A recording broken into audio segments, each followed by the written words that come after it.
Hello, welcome to Fuel Station Podcast. I have the gentlemen with us today. Hello, gentlemen. Hello.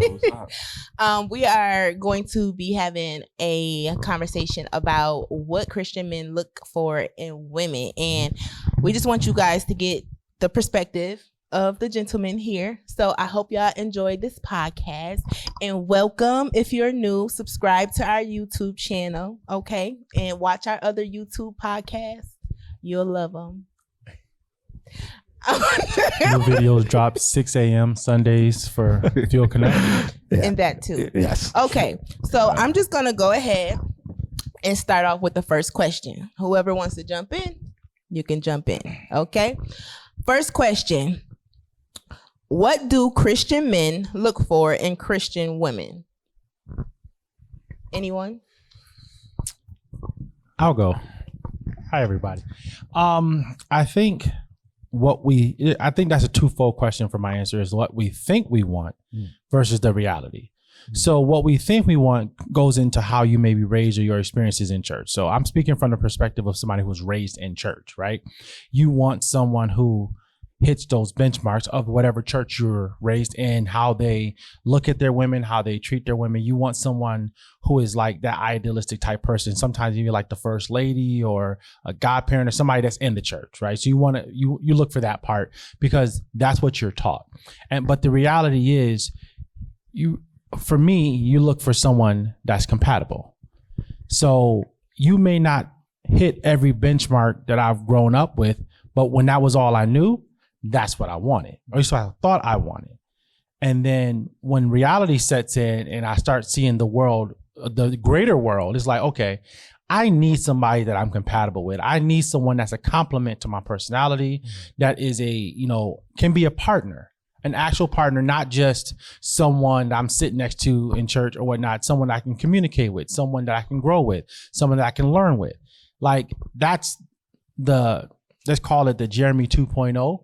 Versus the original was just kind of what you see, what's around you. You want somebody that may be similar to a parent or a loved one or somebody like that, but that person is not always compatible because as we know, we don't always get along with our parents or we don't always get along with other people in that regard. So we need somebody to really complement us.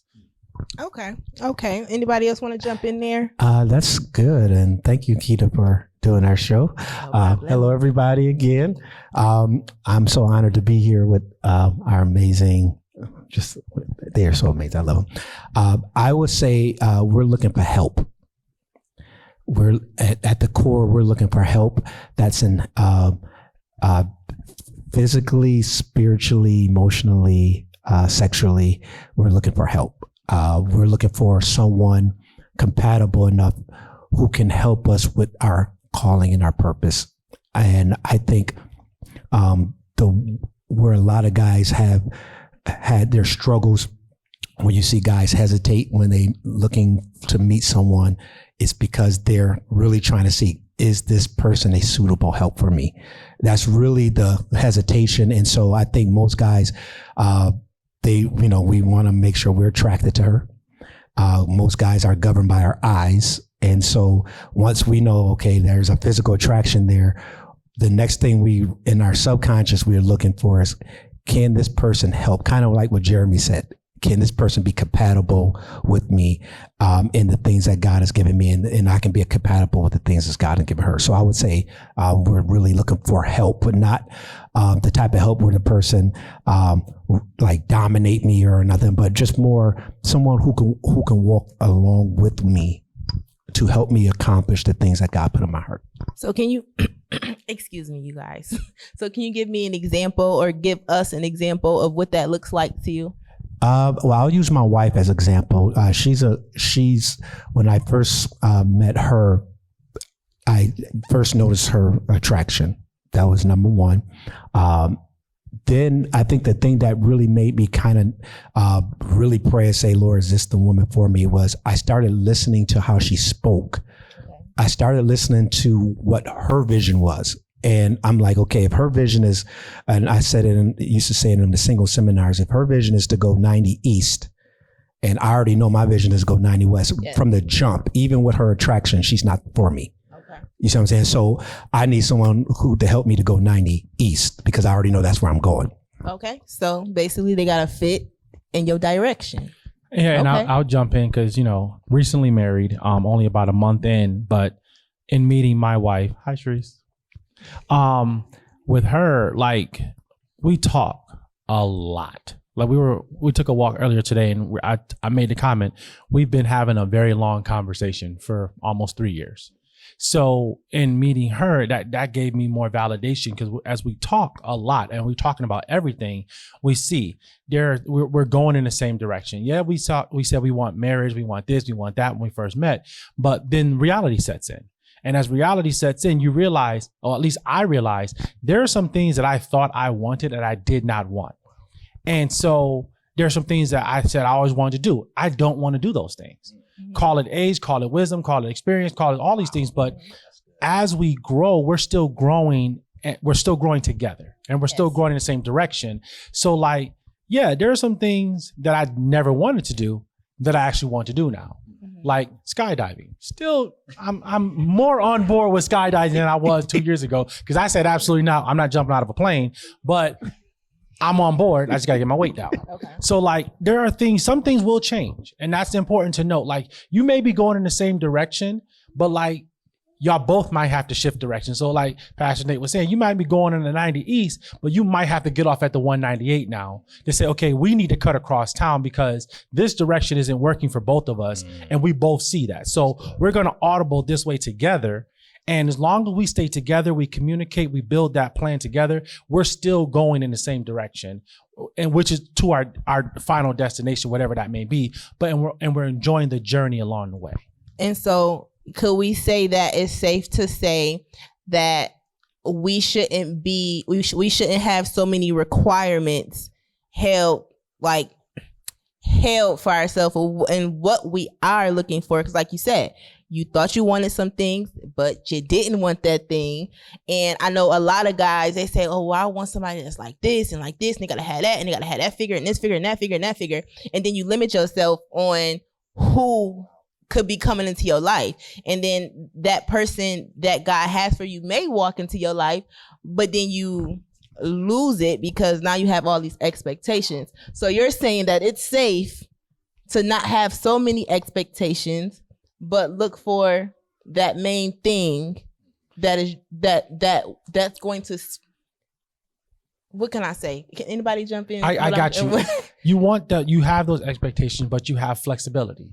Because there's nothing wrong with that. There's nothing wrong with being flexible because there are things that you want. And everything that we want, especially when we're younger, is based on what we've experienced, what we've been exposed to.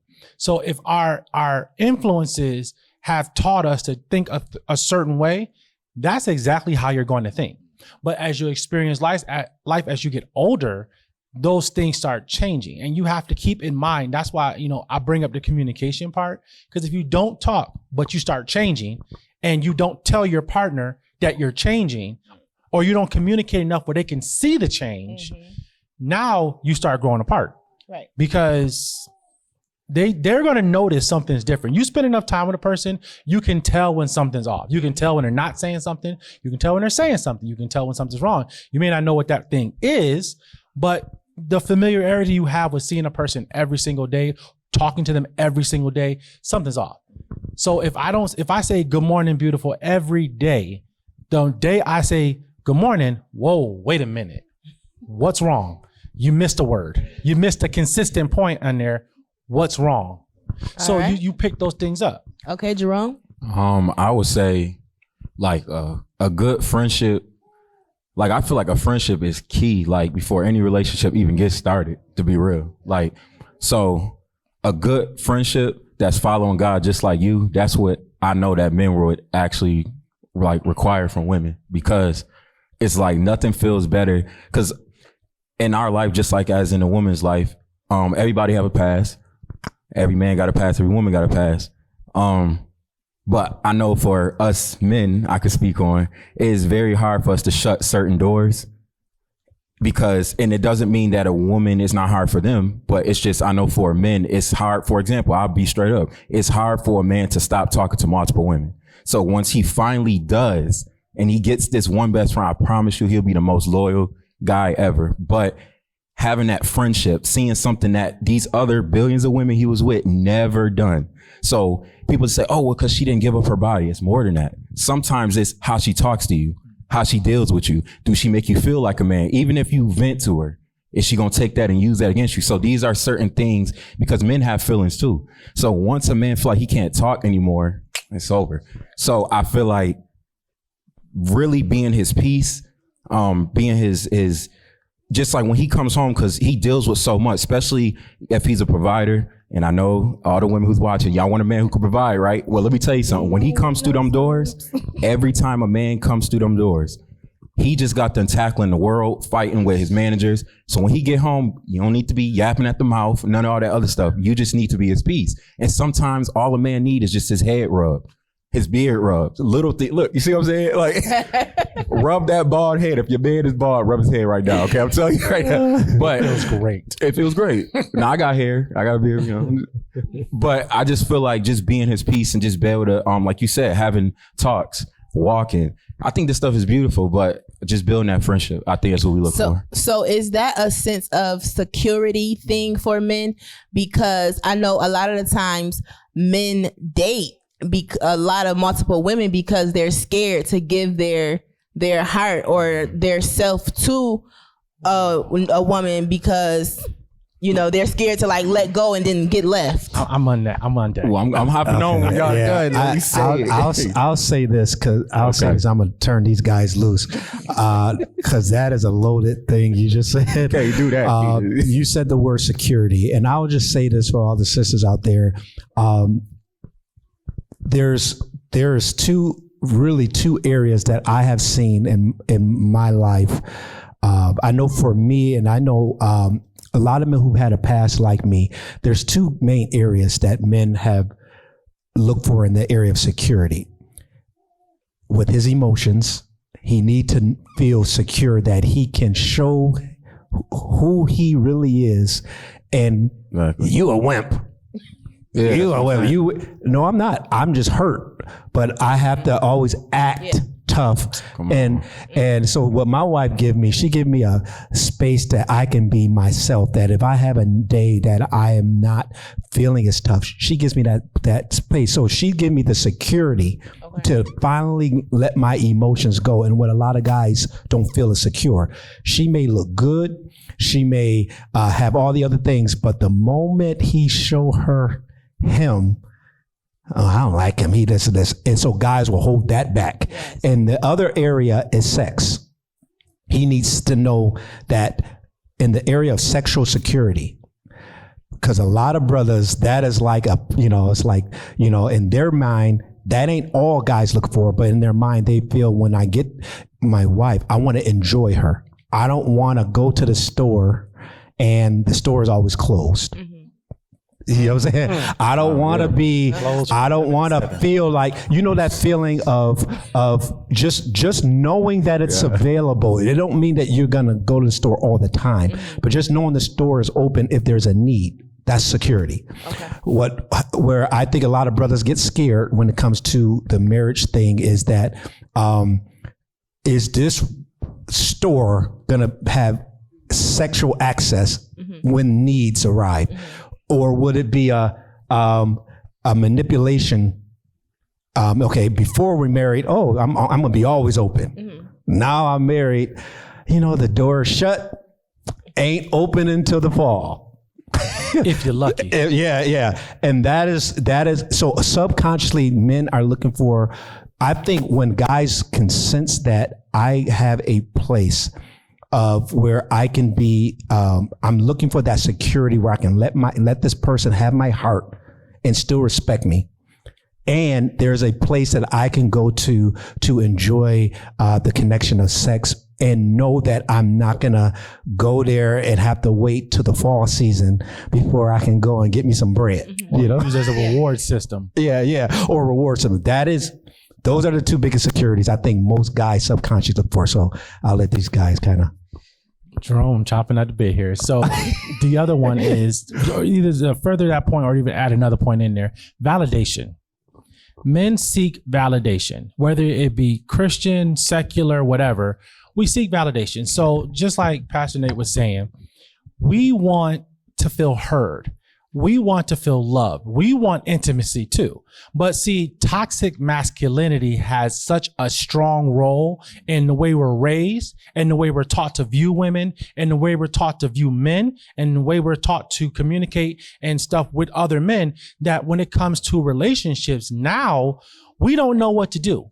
If we're not just alpha male person out here providing and doing this, doing that, and doing this, doing that, we're not a man. If we cry, we're not a man. If we fight, we're a man. That's but good. if we hit you, we're not a man. So it's just like, That's good. but if I have all of these tendencies, all these things out there that is just poisonous to my mind, when I look at you, or when I'm making more personal, when I look at my wife, I can't see the prize that she is, because I have to think of all these other things. I can't just say, okay, when I look at you as my problem-free area, my peace. That validation that, yes, I had a rough day. Yes, I got chewed out at work. Yes, I had all this other stuff going on, and I just need to let it out in some place where I'm safe. And, but that's because society has made it so that men can only be emotional in private. But when we are learning how to be more emotionally literate, now we understand our emotions. I'm okay not to be okay. I'm okay if I have to let this out, because I'm no less of a man if I cry, because crying is a natural human response. It's a response to something that happens. So everything that we have been programmed to do, think, or how to act comes out in these relationship situations. So women are now pressed to be more things than they need to be, because men are pressed to be more things than they need to be. We were all made to just be. Gender roles came in and messed up. Gender roles have their place, but these toxic ones came in and just destroyed everything. So now I can't look at you and say, you're my partner. No, you have to be lesser than I because you're a woman. No. You're not lesser than me. We're two equal individuals growing together. But when I constantly look down on you, or you constantly look down on me, and society teaches us to be this way, and that society has bled into churches, these are the problems where women can't do certain things. So now they have to take it out on their husband in their home, and there's no peace. And because you don't have no peace, now your relationship with God is being destroyed, because where you're supposed to be blessed across the board, it's all falling apart. Yeah. Yeah. I was just gonna say, I know you said something about like men and why they like have different women. Yeah. Like that. Yeah. So I mean, some men feel like they'll talk to multiple women because each woman carry a characteristic that they wish all was in one. So this woman is such a good Christian. She's a believer. She loved God, but she is boring. It's like she'll do nothing. She don't. And I'm not talking sexual. I'm talking about, I don't want to go to the movies. That's a sin. I understand if you're just watching like straight up killing, but it's just like you don't want to go to the movies and watch a regular movie because you feel like, oh, Satan's in here. That turns men off. So then this woman, I like John Wick. Okay, look. I'll tell you what I'm saying. Those are good movies. Or Transformers. Like, it's just so many different stuff. But then the man, he's in a mental fight every single day because he's like, I know this is probably the best woman for me because of she believes the way I believe and she's going where I'm trying to go with the Lord. But then here's this other girl. She don't have the Lord, but she fun. She hits you up. Hey, let's do this. Let's do this. So a man is constantly like, and he deals with different ones. And as soon as he find one that kind of got a little bit of both, he'll snatch him up. Yeah, we get married. I was married now. That's when all this stuff comes in. But that's why I feel like it happens, because they're trying to find a certain thing to just lock it in. And tap me in and finish that point. But see, that's where now when we're talking about single Christians, right? Yeah. That's where the prayer life comes in. Like, before I met Sharice, I literally said to God, I want to meet my person. That person who is for me, that I can be myself with, that I can just be with. Because I had that experience where I'm turning myself into somebody else for this person, for this person, for this person. It doesn't make sense. So I meet her, everything that I am, all matches for one person. Are there things we have to work on still? Yes. But all the things that I'm looking for are all right there. So when we're in the context of the Christians, looking for, or what they look for in a partner, that's where you got to pray on that one. You have to literally ask God for the person that's going to help you, that helpmate, to be who you're going to be in your walk, and you help them who they're going to be in their walk, because those things are important too. Yeah. Because you won't be bored if you're compatible, because you're always doing stuff together. Right. Yeah. But if you don't have that yet, and you in your single life walking, I think that's where, because you can pray and you can and you could do that, but what do you have to guide you until you meet this person? Because it's like you're in the waiting room. We know we're going to see the doctor, but I need some magazines or something to read, because I'm like, I need something to do. Yeah. After you I pray, be practical as well. After I pray, after I fast, I'm still a man. But see, so I got to, you know what I'm saying? Well, that's where your community comes in. And that's why newer, like the newer churches are starting to get this point. And I think that's what we get here at Fuel Station. Right. Community matters. We can actually talk to each other. Like, I can say, yo, Jerome, and we talk. Like, and vice versa. I can say, and it's not just, Pastor Nathan. I can go Uncle Nathan, or I can go Coach Nathan. I can talk to everyone here, and that community then takes that old waiting game out of it. Because now you're not just sitting there, I'm bored and I ain't got to. Now I can say, I'm struggling with. And again, that combats the toxic masculinity that teaches you have to keep it to yourself and suffer in silence. Now you have a community to say, okay, yeah, I've been fasting. Yes, I've been praying, but I'm still struggling with this. Oh, but you got two brothers here that have went through their struggles, that have gone through life. And now we're talking like, you're not by yourself. Yeah. And I know that we're talking about, Christian men and Christian women, but I also want to let the people out there know who does not have a relationship with God, that may be trying to build a relationship, because I'm pretty sure that all men think this way. And I think that this can really help them as well. Because what I don't want to do is make it seem like they can't take from this advice as well. So you guys can use this advice as well, because these are great tips, good tips. Yeah. When you're trying to find, I'm sorry. That was the anointing. That's right. And too, I would say I like what he said too about the community, because I also even would take it a step further, is like also having that brother and friends and family. But I also think like a community should start having like more things for single people, because that is the real community, is when I say, hey, let me invite you to this place because there's a group of people like you. If I just talk to you and you're married, I can hear what you're saying, but I can't get everything because, I used to be single, but you're not. We have to get to the people that are actually single, and that doesn't mean that married people can't help. You don't think they can help you? I believe they can help, but to a certain extent, because you gotta understand, they can't go backwards. They can only go forward. So I can't keep talking singleness to somebody who's married. It can trigger their brain. But they can tell you how they got there. For so long, but after a while, I'll jump in and say everything has a place. So So yes, you do need to have single friends. You need to know people that are married. You need to know people that are older than you. You need to know people who are younger than you. Yes, it creates that, in a sense, even though it's like north, south, east, west, it creates a circle. Okay. It creates a circle around you, and that's your protection. Right. So like if you have a bad person in your circle, it messes up the whole rotation. So you take that person out, you add something else in, or you just remove them altogether. So with the communities, and this goes for believers, non-believers, disciples, non-disciples, whatever, when you have quality people around you, your experience becomes more quality. So you're younger than me. So there's some things I can talk to you about, but there's also things I won't get when you say. And there's not that many years, but they're years. The same thing, I look at my students at the school. I'm double your age, if not more than that. I don't understand you anymore. But I can always be empathetic to there's something going on. I can give you some wisdom here and there, but you have to teach me how to communicate with you, because I don't speak the same language that you do. And even though I'm only a few years older than you, mentally, I'm probably like 20 years older than you, even though you have an older mindset, because I have an older mindset too. Right. So I can get along with people in their 40s and 50s, no problem. But I'm talking to somebody who's 16, 17. I'm like, I don't know what you're saying to me. Yeah. So like, but having a well-diverse circle around me, because I know myself. And I think that's the heart of it. The better you get to know you, the better you can identify what needs you have. And when you identify those needs, now you can start filling them accordingly. Yeah. But in your single season, and for those who need life coaching, Salter's House Coaching client. The better you know who you are, everything else around you starts to improve because you have a better foundation, a better sense of self. Okay. So men need to know themselves. Yes. So I just want to ask the next question, and I'm gonna like put it in two parts because we kind of went longer than we were supposed to because we know we have some juicy stuff going on.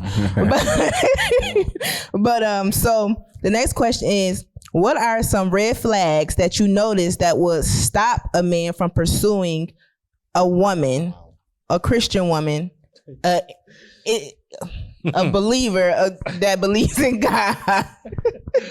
Because you get some Christian women who you wouldn't even thought was Lord help us. but we're not gonna talk about that. And then the other question, you guys can answer either or. What is the mind of a man that blocks a woman and makes him not want to talk to them ever again? Like not even give her explanation on why he's disappearing.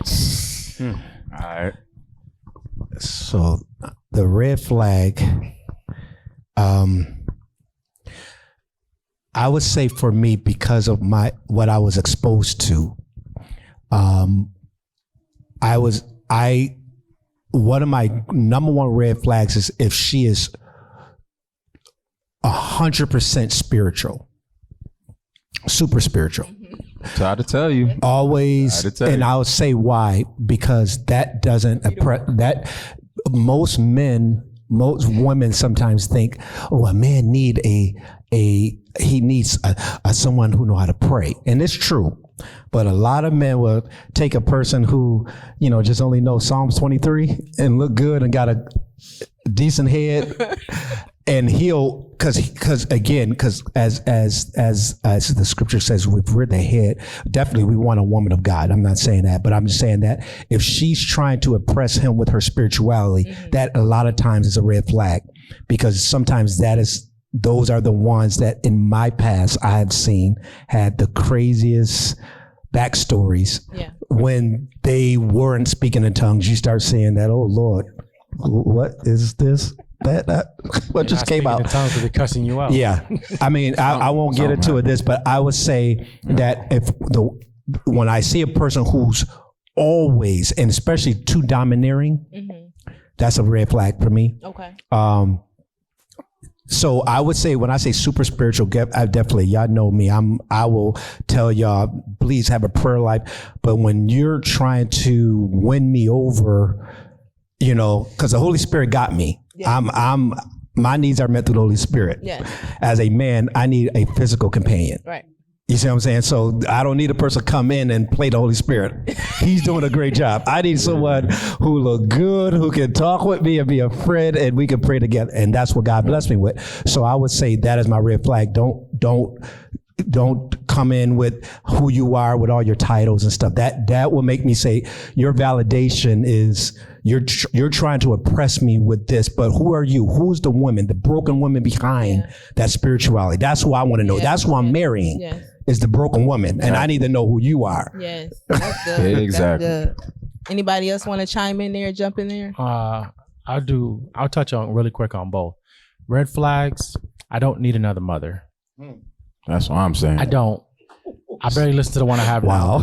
I don't. You don't listen to your mother? I'm hard-headed. And I'm always telling her stuff now, even though we're exactly the same. Don't follow this. No, y'all. but I'm so serious. Like, I love my mom, but that's a whole nother conversation. It's deeper with y'all. Yeah, we've already had that conversation. But I don't need another mother in that regard. I need a partner, and that's that part. But the other question about what would cause somebody to just ghost someone. I've been ghosted before.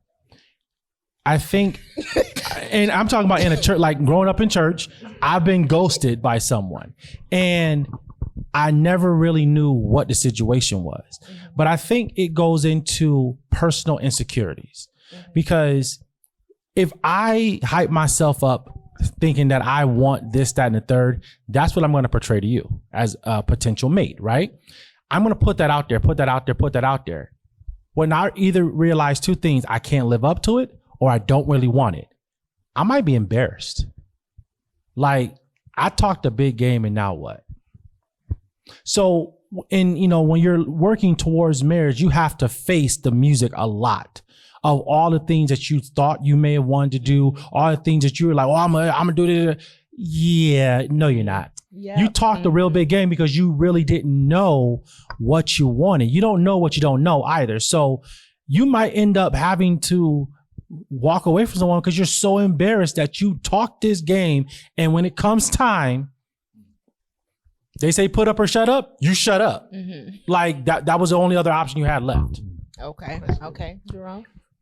So the first one was red flags, right? Yes, sir. I think for me, just a overly masculine woman, I just can't deal with that. I'm about 6'4". You don't need to be trying to bully me around. I'm gonna tell you right now, you ain't bullying me around.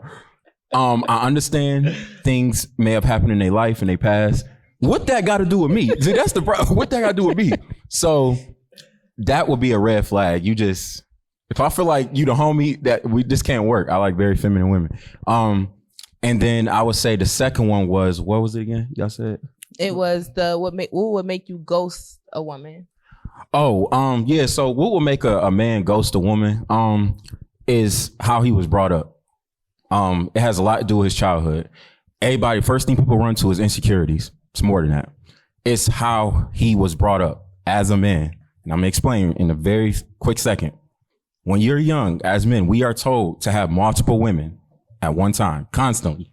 Man, who cares? If she ain't gonna do it, blah, blah, blah, she ain't gonna do it. Because kind of like what everyone was saying, there was a time that when a boy, before he becomes a man, he goes into it, he only likes one woman at a time, believe it or not. I know we see what we see on TV. It all started off one woman. What happens is he gets made fun of and laughed at in his community, because this is not everywhere, but in his community, it's considered soft for a man to show his heart to one woman. Okay. So a man, now let's fast forward to when he's older. Well, now he's a man. So now he gets his woman number. In his head, he's trying to show dominance, like, okay, I'm assertive and I'm gonna go after you first, but he can't show too much because what he was trained. If I show too much, then I'm weak. So some men pull away and say, you come work for me, or you come chase me. A lot of good women be like, I'm not chasing no man. But in his head, he's like, well, if she want me, hey, because I want her to know I'm still a man and I'm still strong, but I can't show everything at one time. Now, here's the bad thing though. If this is a good woman, you could be messing that up. I'm just being honest with y'all fellas. You can be messing this up because you got to understand how she was raised. She's thinking any man who pulls away from me, he ain't for me then. I guess I should just move on. She's going to be heartbroken, but she's going to be very confused. Like what's going on? Because she's not trained like other women was in their life. So I feel like that's where it's a disconnect. And you ever see a man just stop? Sometimes he's not done talking with you. He wants to see you do something. Sometimes be like, well, let me see how interested she is in me. Because when a man get a woman number, that is him showing he's interested. So, and if he hits you up first, hey, how you doing? Blah, blah, blah. And then the woman is kind of like, oh, because she's talking, girl, you better not talk too long. You better not show all this emotion. Both people are playing games. That's why I feel like childhood is so important, because it can damage how things run. So it's not because she digged up her nose at a date and you was like, I ain't never gonna call her no more. That could be that too. I also added your boogers at the table. Okay, dude. I'll have to add this too. If a guy connects with a young lady and he doesn't text you no more, another reason is he already knew the first 15 minutes, this ain't my that's lesson. What I was gonna say. I already got the revelation. It was something on that first date that let him know that you're not and so yes, guys sometimes can know quick. Very quick. This is not gonna work. You already see it, so you don't want to lead the person on. And I think where guys can and be wrong is sometimes you can just text a person and say, hey, I don't think this is gonna work. But sometimes guys will just kind of just. I'm not even gonna respond. So, and I know that can leave some of the sisters feeling bad. So sisters, right, but I mean, women do it all the time. Yeah, women do it all the time. And the reason why I think women had a pass, because again, society has said it's okay for women to do it. Come on now. The men, if they did it, they're not a man. They're not a man. There but men have emotions. They may not know how to text you and say, "Dear woman of God, Please don't dig up. Don't dig up. You know, the- I enjoyed that wonderful lasagna last night, but unfortunately, you know, some guys don't have that wisdom. Unfortunately, that's how you know it's getting. Yeah, when you hear unfortunately, just start praying. Yeah, I did want to add this too, kind of like what you were saying. Is sometimes a man, just like women, you ever hear like they say women intuition? Men have Intuition. that. Men have that. Yeah. We can tell when you just ain't feeling us. Yes. That's why we ain't gonna hit you up. That is we true. Not keep doing this game. That Body is language true. does a Body lot. language. Body language You is sitting there huge. just on your phone. Men gonna be like, "This the last date." That's Yep. exactly what It's we think. very This true. is the last date. And- So we just want to hit you And up. I gotta share this too. So, and you know, I know this may open up a can of worms, but if you see, so a lot of times the guys will kind of gauge on that. If you guys get together, just go up for lunch, whatever, he will kind of see. Because remember, and I'm speaking now more to the Christian men. Most Christian men, when they're trying to get to know somebody in their mind, because we're in this kingdom, we're thinking we really want wives. At the end of the day, that is Christian men, because we know that in the kingdom, Yes. dating and not getting married ain't going to lead to nothing. So Right. we're thinking wives. So when we're talking to a young lady, we're trying. I hate to say it. I think this is probably our little secret, but hey, we love y'all. We love y'all. We're silently testing you guys Yep.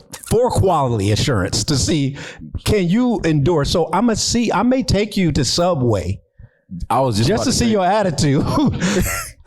I want to really take you to a steakhouse, but I just want to see your attitude at Subway. And if you Subway, I would take you to. Oh, no, already. You just showed me. Seriously, we test silently because we're thinking wives.